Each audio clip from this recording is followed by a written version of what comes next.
pasti tidak menutup kemungkinan di dalamnya ada emosi, dan itu perlu kita kendalikan dari sisi diri ya, dan juga penerimaan orang lain seperti apa.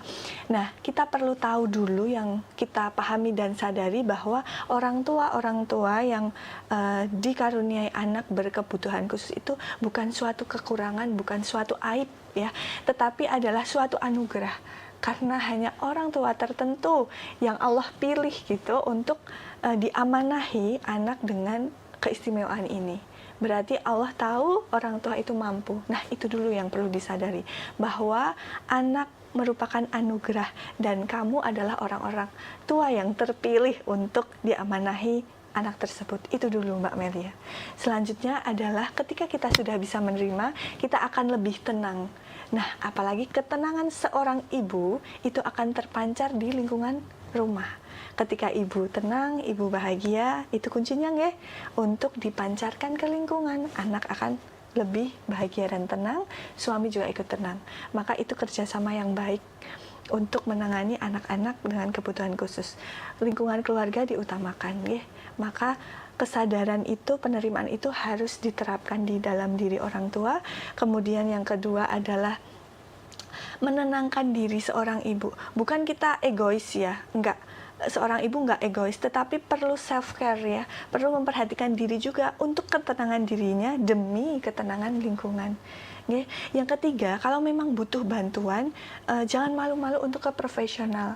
Karena ketika nanti kita sudah tahu diagnosisnya, entah itu dari dokter anak maupun dari psikolog anak, itu kita bisa dirujuk ya untuk ke tempat terapi. Terapi apa yang dibutuhkan untuk memaksimalkan potensi anak istimewa tersebut.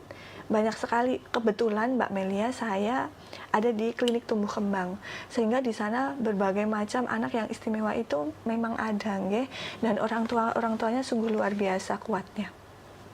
Dari mulai anak autis dengan ataupun tidak dengan agresi, itu menjadi suatu hal yang wah, ternyata memang sedemikian hebatnya ya para orang tua itu.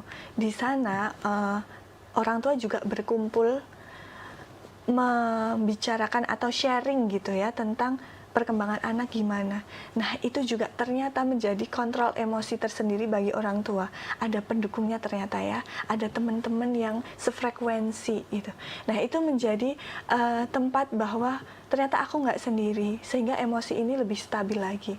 Ditambah lagi, ketika kita udah tahu nih diagnosanya, terapinya apa, kita mengembangkan ilmu kita untuk tahu diagnosis seperti ini tuh anaknya gimana aja. Ilmu-ilmu tentang keistimewaan itu silahkan pelajari sesuai diagnosisnya, sehingga orang tua akan lebih tenang, lebih paham bagaimana menghadapi dunia luar ya, stigma sosial, lebih berani juga tampil di sosial. Jadi jangan takut akan hal itu. Itu adalah kuncinya ya, ketika kita sudah tenang, kita bisa belajar lebih baik lagi gitu.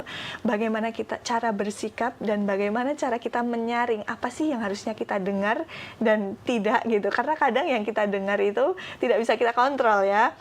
Komentar-komentar di luar nggak bisa kita kontrol. Yang bisa kita kontrol adalah diri. Ketika pendengaran itu terasa menyakitkan ya silahkan dihilangkan dulu gitu. Kita perlu dukungan terhadap orang-orang yang sefrekuensi ini gitu.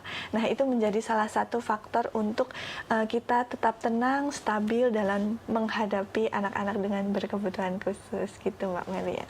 Baik. Download Tribun X sekarang. Menghadirkan lokal menjadi Indonesia.